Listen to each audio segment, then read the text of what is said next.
Bonjour, je suis Dominique Gallois, donc je suis viticulteur à Gevrey-Chambertin. J'ai repris le domaine familial, donc un domaine qui existe depuis 4 générations. C'était les grands-parents de ma grand-mère. En ce qui concerne mes différentes appellations, donc j'ai une vigne de Chardonnay qui est à Coucher, pour le Bourgogne blanc, Chardonnay, la vigne de Bourgogne Pinot Noir, donc à Fissin. Et pour les vignes d'appellation Gevrey Village, c'est l'assemblage d'à peu près 11 parcelles différentes. Alors la plus jeune a été plantée en 93 et la plus vieille à peu près 75 ans. Pour les premiers crus, les 2 premiers crus Petit Castier et Combaumoine ont été plantés en 54 et l'appellation premier cru Les Goulots en 72. Et les Charmes Chambertin, c'est la vigne la plus vieille de mon appellation, de ma production, pardon. Elle a été plantée en 1910. Alors tous les pieds ne sont pas centenaires, mais il y a encore des pieds qui sont centenaires et qui produisent vraiment des raisins tout petits, très mirandés, avec une peau très épaisse, qui donnent toujours des vins exceptionnels.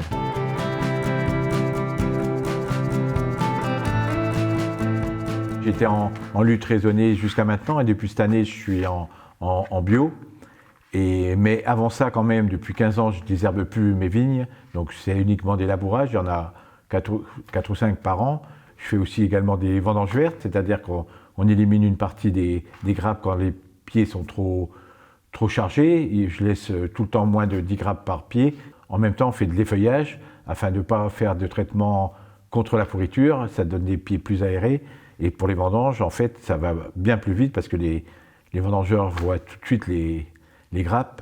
C'est des vendanges manuelles, bien sûr, sur tout le domaine. En ce qui concerne la vinification, d'ailleurs, c'est une vinification traditionnelle avec une préfermentation, une cuvaison d'une quinzaine de jours. Je fais aussi toujours une vinification avec des pigeages et des remontages, parce que pour moi, les vins de Bourgogne, il doit y avoir quand même une bonne capacité de vin de garde. Et donc, si on fait que des remontages sur les vins, ça donne des vins très légers, très agréables à boire maintenant, mais par contre, qui se conservent moins bien que des vins qui sont vinifiés avec un pigeage traditionnel, qui donne un petit peu plus de tanin, un petit peu plus difficile pendant les premiers mois, mais par contre, qui ont une excellente garde.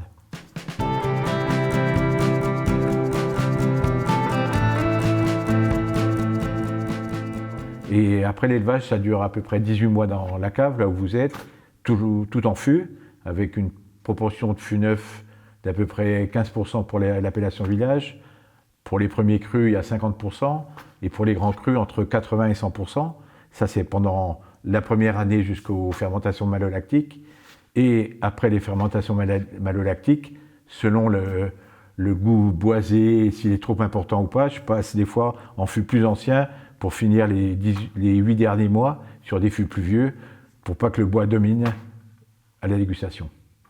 Donc je prends des fûts qui viennent avec des chênes de l'Allier, qui sont toujours des grains fins, et avec une chauffe traditionnelle, c'est-à-dire assez douce, mais assez longue, pour ne pas donner des goûts empyreumatique, ce qu'on appelle empyreumatiques, c'est-à-dire des goûts de grillé qui sont trop prononcés, parce que j'aime pas trop. Il faut quand même que l'arôme dominant, ça soit le raisin.